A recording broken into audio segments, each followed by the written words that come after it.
boy Margos kicking it off here. You know what it is, that Creed Let's Play. Let's play that Assassin's Creed 2 with Left Florencia. We're going to meet with my uncle Mario in his village oh man, I forgot the name. Monteriggiano, Monticello is actually a place right next to where I'm from in Spain.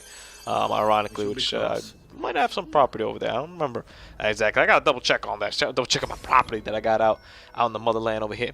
But it's not gonna take too long for us to run into a little good friend of mine over here. You saw in the preview last week. Our still dreaded enemy, the Bazis, coming all the way out to my uncle's crib to come fuck shit up. God, unbelievable. Buongiorno, Ezio. How could you leave Firenze without saying a proper goodbye? Ezio! What do you want, Vieri? So many things. A larger palazzo, 2 new steeds, a prettier bride. Oh, and yes, your life. Jesus. My condolences. I mean, this guy, he ain't fucking around. So he wants a larger palazzo. He wants a prettier bride. I mean, good luck. You have to look a little bit better at that. Love just being able to stab somebody like that with the hidden blade. It's beautiful. And he wants my head on the plate. That guy just smacked him across the head. I grow tired of this game. Finish him, and do not spare the women. What sorcery is this? Not sorcery, boy. Skill. Show yourself. As you wish. Huh. Here, use this. Kill them! Kill them all!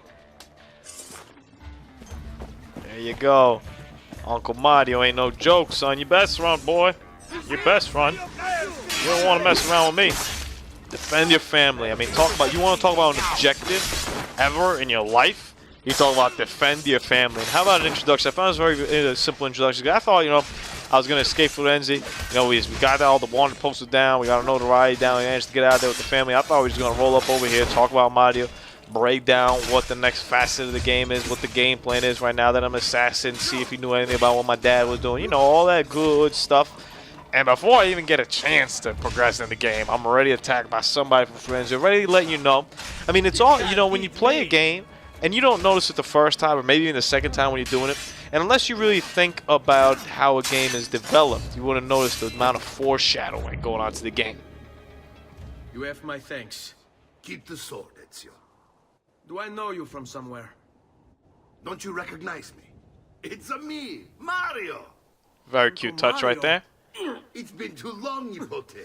Far too long. Nipote is a great word. I heard what happened in Firenze. Terrible. Come, let's get you all away from here. Yeah, sounds good to me. Let's get up on out of here. Move on up. Now you actually get to walk through what is Monteriggiano. Beautiful place, by the way. Beautiful place. And spoiler alert, in the next one in Assassin's Creed Brotherhood is the one that comes after this. When you're with Desmond, you're actually in Monteriggiano. I am pretty sure about that, actually. I'm not 100% sure, though. It's either that or Revelations where you end up here. But one of them you end up over here in Monteriggiano, which is really great because you're playing through the stuff that you played in the other game. Once again, foreshadowing. And that one's, I don't think, meditated foreshadowing per se. I think that was more like they just made the storyline and it happened to work that way. It's not like they made a whole game that was worth foreshadowing. But in this one, it is foreshadowing. The fact that you managed to escape Firenze, then you go and run into the Pazzi guy.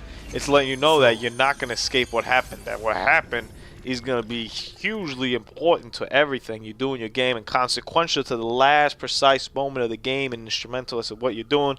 Got to hear the biography of my man Mario Di Tori if you want to read it. I do fast forward through it a little bit, but whatever. You can pause if you want to. If you want to read it that badly about it. But basically, he's a G, a true G. Little H Dollar will know about that. He's a true G. Younger brother over there, Giovanni, moved to Firenze in 1454 over there to pursue a career in whatever the hell he pursued in. But basically, this guy's an OG. Let's listen to what he says, though. Petruccio, too. They came for me. Do you know why? I have no answers, Uncle. Only a list of names taken from a man who wished me dead. I still can't believe they are gone. Don't worry. We will make sense of this. I wish I shared your optimism. Come on, keep pace. We're almost there. I think you will find much to like in Monteriggioni. I thought Monteriggioni was an enemy of Firenze. For now. Next year it will be its friend, the year after its enemy again, and on and on. I Amen. cannot keep track, so I have stopped trying. These are honest, hard-working people. Our shops may only carry simple goods, but they're well-made and dependable. There is a chapel here, too. The prete seems a nice enough fellow, but I've never been much of a believer. Did you know the Villa Auditore is almost 200 years old? It was built by my great-grandfather, a strange man who carried all kinds of secrets. Keep your eyes open, and you might discover a few of them yourself. There you go. With all the fighting that's been going on, Talking this about place Altair has right there. started to get a bit. And it does look a little bit beat up over there. The Villa Auditore, family's home, tracing its steps all the way back to Altair. We're going to learn about Altair's armband and whatnot later on. And it's baller connecting, you know, the generation of Auditore, generation of Altair, Ezio, Desmond, you know, Connor, and even Conway over here, or Edwin, or whatever the hell the guy's name is in Black Flag. I don't even know. Connecting all those guys through it. And the foreshadowing is probably going to take place, and you're probably going to see elements of Assassin's Creed 3 that take place in Black Flag, just like we see stuff that happens in Revelations that takes place in 2, and stuff that happens in Brotherhood that takes place in between all both of those as well. And then my man over here, I don't know if he's going to keep talking. Well, we're going to talk over. He's always telling you about the house anyway. It's most impressive, Uncle. Oh, I stopped right there. I thought he was going to say this place is a dump, because it does look kind of beat up outside, but it's huge. It's enormous. I mean, look through the town we walked in, and look through this. I mean, this thing's pretty much as big as a damn town. You should go and outfit yourself. My men in the market. There you go. All right, so you got to go get over there. Then we got a little train mission over here in the comment and whatnot, which I think should have probably been done a little bit earlier in the game, considering what you're doing. But I do understand the fact that they kind of just want to let you learn on your own over here, especially if you played the first one. You really don't need it as much. But I don't also like the limiting the skills part. That's a little, you know, a little. There we go. It's work. My father was a banker. Wait, he did not tell you? I have no idea what you're talking about. Ma che me combini, Giovanni? Where to even begin? Go and fetch the gear in the market. It will give me time to think. But that's that. We'll talk more later. There you go. Spending money should you need it. And if you find yourself in need of rest, I've prepared a room for you on the top floor. There you go. Letting you know right there. Surprised that his father didn't tell him about the roots and whatnot, about being an assassin and whatnot, and how that could, and know what that exactly entails. But that's all right. Our boy Mario's gonna catch us up over here soon and let us know what it's all about. What it's all about. Ooh, ooh, what it's all about. Yeah. Good song right there. Anyway, Foreshadowing takes place huge, and you really don't notice it until you actually maybe try to write something, or maybe like when you examine a video. If you take like any sort of a class where you talk about video games, where you talk about movies and whatnot, they always mention foreshadowing and things that you really don't exactly notice. This is all he's gonna say, man. This guy always throws me off. I never know what subject 16 is. Sometimes he tells you 3 sentences, sometimes he tells you a word. This guy's a creep. I'll tell you what, that over there. How cool is this? Right there, Franklin Delano Rosa strategic meeting in 1940. Oh, God, this game. I'll tell you what, man, this game could rewrite history.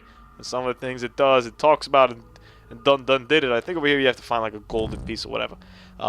These pictures are so great, and adds a whole nother level to the game. Because I mean, we talked about how it's connecting Desmond to, you know, all the way back to Altair. Well, check this out. I mean, it's connecting the Apple of Eden to all these different spots that are just dope historical events right there. I mean, Houdini escaping the damn water torture cell or cage thingy.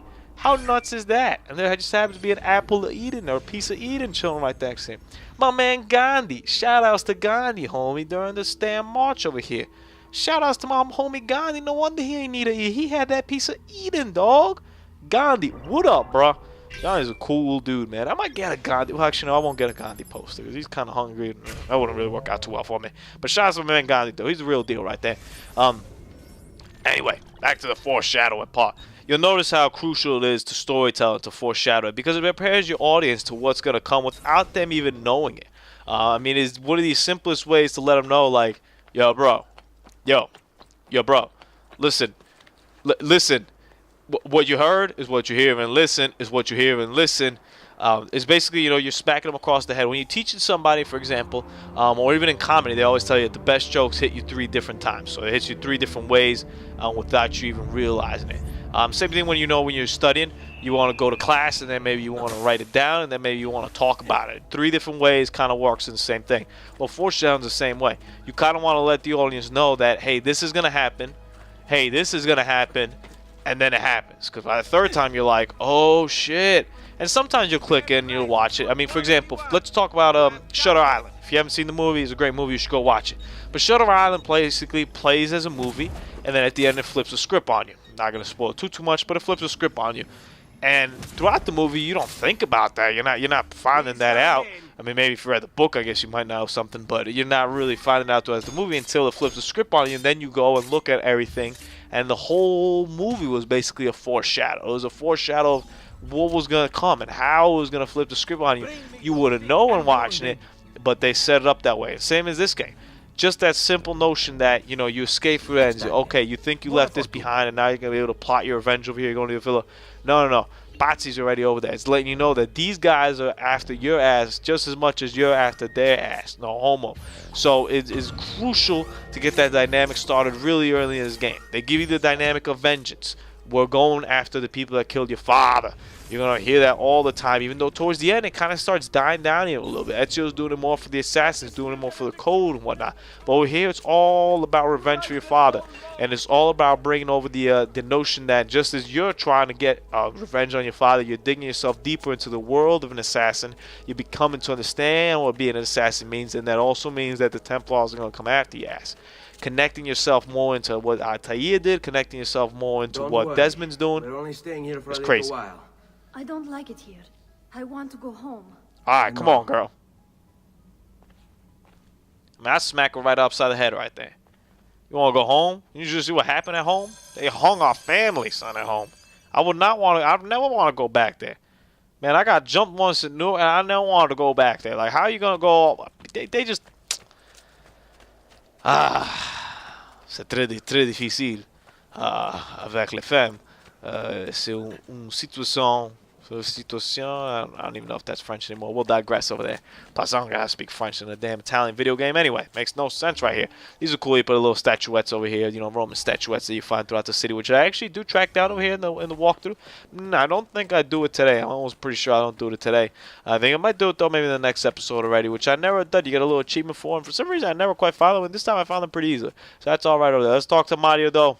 He's gonna tell us about what life's all about. Salute, uncle. I did as you asked. And quickly too, ben fatto. Now, let's teach you how to fight. No. As I said, we are leaving. Ezio, you barely held your own against Vieri. You won't survive a week on the road. If you want to leave, so be it. But at least do so armed with the skills and knowledge necessary to defend yourself. If not for me, for your mother and sister. Fine. Ottimo. Optimo. Not to be confused with Optimum.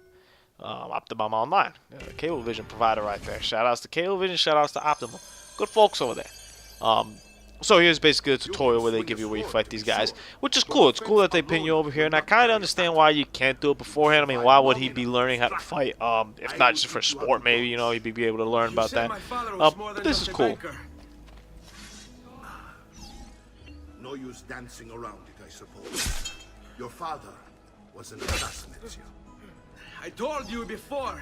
Father was a paper pusher.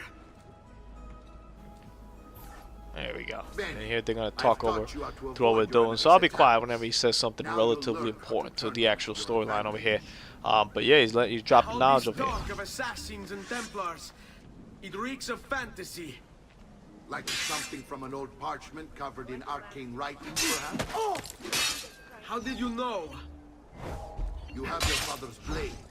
I figured you'd have a codex page as well. Codex.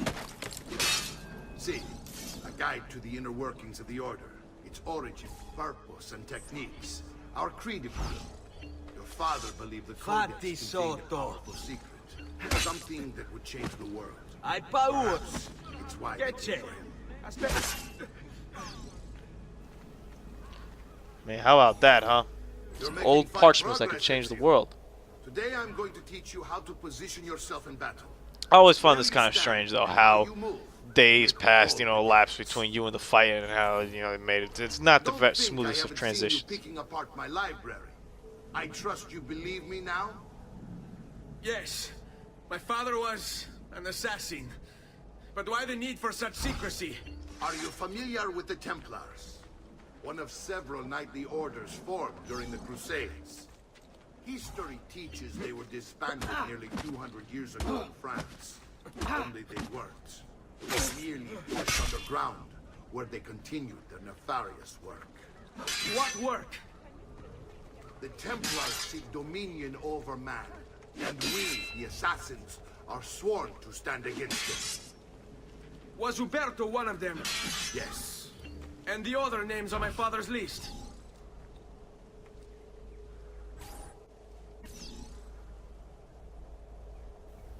There we go. Get to fight Uncle Mario over here. It's me, Mario.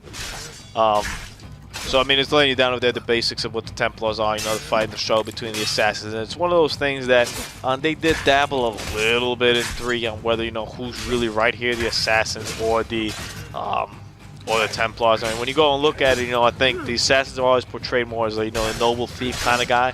They aren't the best people on Earth, but they are better than the Templars.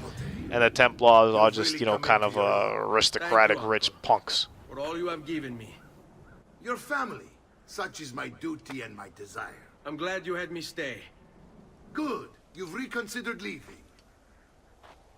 We sail for Spain in 3 days. But Nipote, I have given you these skills that you might be better prepared to strike against our enemies. And if they find me, I will. You want to leave Ezio?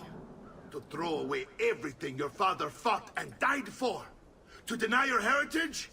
Fine. Come vuoi. Arrivederci e buona fortuna. Uncle, wait! Why is he so upset? How can he not be? Vieri's been harassing us ever since you first arrived. To be expected, I suppose, given his heritage. There you go. Uncle Mario ain't playing no games, son. He literally just dropped it on you. He's like, oh, you want to go and sail Spain? Leave everything over here behind? Everything I told you, everything we got to fight for? Your family, the people who killed your family, your father, your brother, Petruccio. Shout-outs to Petruccio, God. Oh, you just want to bounce? You going to sail Spain? Deuces. That's kind of the old school way of dirt. Arrivederci e buona fortuna. Golly, that's all right. We're going to go talk to him right now. Lay down the law. Where is everyone? Be like, what's going on over here? Where everybody at? And over here they give us a nice little script over here. So we're going to shut up over here. Have a great one. The end of the episode. Notorious Florentine Later. banking family. This kid knew how to burn right through his father's money. Outside of spending sprees involving weaponry, exotic animals, and clothes, he was fiercely competitive.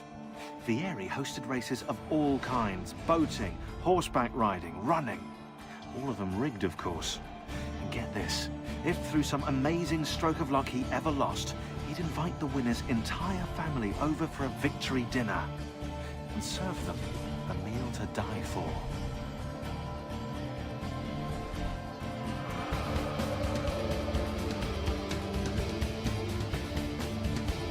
Ezio, what are you doing here? Taking responsibility. Yet he troubles you because of me. Vieri troubles us because he's a Templar. We are assassins. Either way, wish to help. Va bene. Then listen close. First, we must find a way inside the city, though it seems Vieri expects us.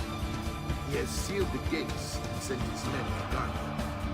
Fortunately for us, the city is larger than its host. The southern gate suffers, so this is where we'll strike. Pronti?